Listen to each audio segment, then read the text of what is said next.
Sometimes you do have to sacrifice, and sometimes in order to live in purpose, you can't take everybody with you. Everybody cannot go where you are trying to go.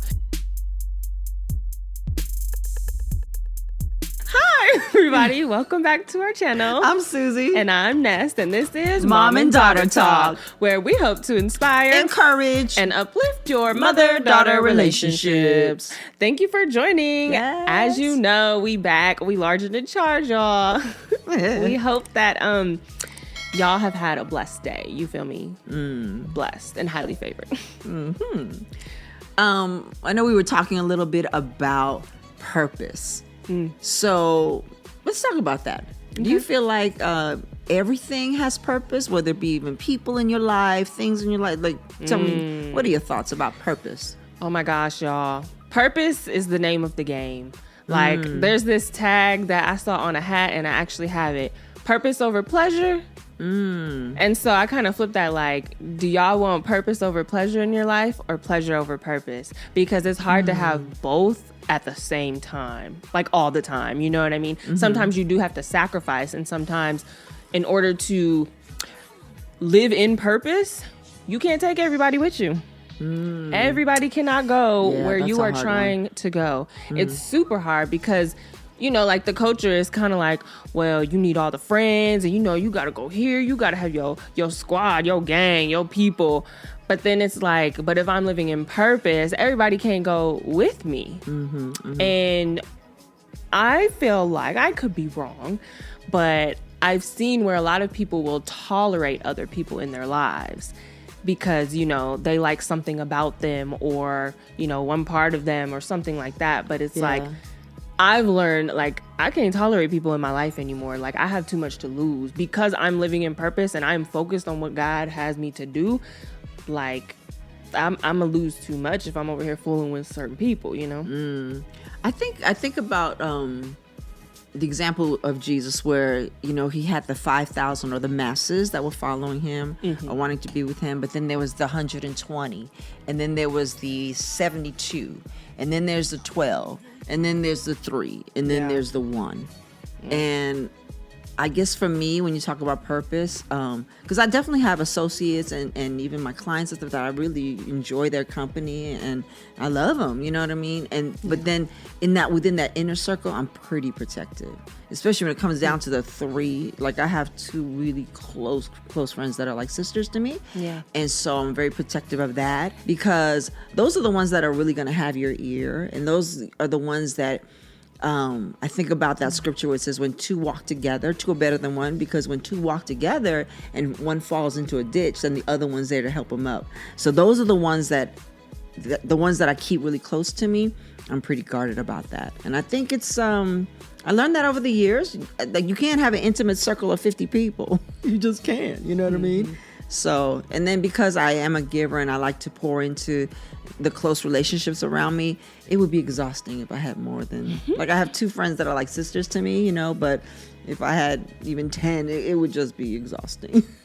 Yeah.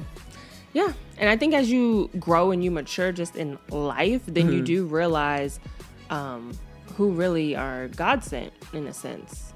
Like, like I have this friend, Brianna, and we recently expressed that we're like best friends to each other. And for me, like, you can't really have like 5, 6, 7, 8 best friends. Some people think you can. I mean, more power to you. But for me in my life, it's like, yeah, you only got like 1. Doesn't not the word best mean just 1? Yeah, the best, first best, second best. But yeah, we recently like expressed that to each other, and we had said it to others. Like, I said it to you, and then she said it to like one of her family members, and we didn't even know, like, we kind of said it around the same time. Oh wow. So it was like, wow, like, and it's funny because I've never had a boyfriend, y'all, and like I've told like one person that I loved them or whatever, but I've never felt like that intimacy or closeness. It feels like when you say something and your feelings are reciprocated, that you want to lean more into that person and you trust them more. Like, I just innately, like, I felt that. Wow.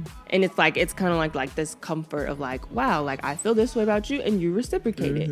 And we're on the same page. Yeah. And one thing in being more objective as far as you and Brianna's relationship that I love is that I know that you really pray for one another. I think that's so important, even in friendships, to have someone that can really, there's a spiritual connection.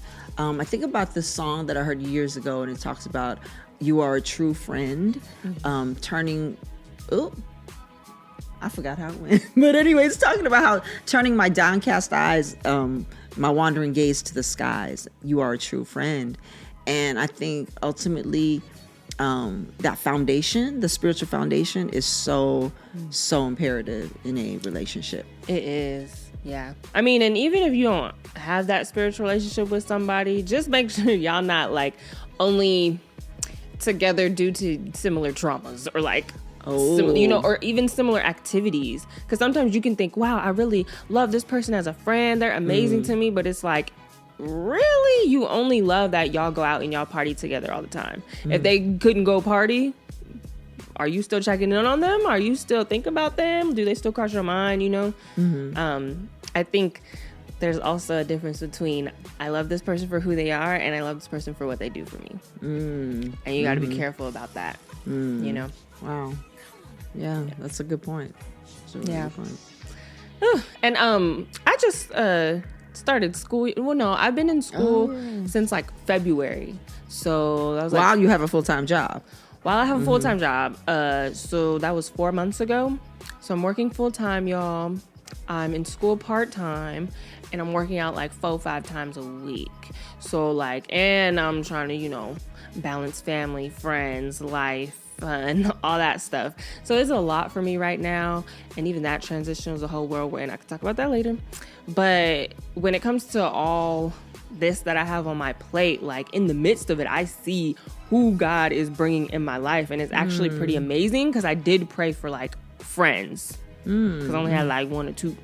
And in this transition, I was like, dang, like, I feel lonely sometimes, you know, because I'm so busy and all this stuff. But even because I'm in cosmetology school. Oh, yeah, I'm not in regular school. My bad. I'm in cosmetology school. So she is a hairstylist. So the plan is that I go to school, get my cosmetology license, and then I want to help her in the salon. We just want to, you know, I don't know. We still don't know what all that is going to entail. But that's the reason why I kind of went back so she could pour her knowledge into me. And I had wanted to go to cosmetology school back in high school, but I chose volleyball instead of that. Yeah, so here we are. What's that? 7 years later, I'm 25. And so with that, there were 16 girls in the little cohort in the class. And the 3 that I clicked with initially, we didn't know, but we were all Christians. And it was like, that's kind of rare, you know. I don't know. We in California, I don't know what it's like out in the world. But in my life, that's pretty rare. And so literally all of us too were like, yeah, we had prayed for people to meet in cosmetology school. So it was just like such a God thing. And like, I think it's beautiful when you know that God sent you friends, you can rest in that. You know what I'm saying? Or just really godly connections, you know, because whatever purpose God has for you, like he'll give you the resources and different people to help you get to that point. Yeah, absolutely. Absolutely. Yeah. So, keep your friends close. Keep your enemies closer. Oh, okay. I'm just playing. But yeah, I think we just wanted to share that real quick because it does get lonely out here in this world, but you want to make sure you're not just settling for friends who like you for what you do for them or what y'all can do together, but you want to make sure that they love you for who you are, you know what I mean? Because you're amazing and you're unique and you're the best you that there ever was. Yeah. And really, so I guess the whole point is to maybe take an assessment of those that are around you, especially in your close circle. Because like I said, those are the ones that are going to have your ear and you're going to be pouring into their lives as well. So is it making you better or is it not, you know? And so just want to encourage you to do that. Yeah. Yeah. So I hope you have an amazing day. All right. Thank you. Take care. Bye. Bye. You be struggling with that mic. The mic's struggling with me. kind of close, huh? Are we going too We're close? very close. You look at me and you're like right here. Am I too close? How come I turn my head and you don't turn yours? When I do turn my head, but I keep my body straight. You'd be like, what's it called? Friends? Oh, okay. Just be all up on me. I'm very protective of that. Uh-oh. Keep going. Oh.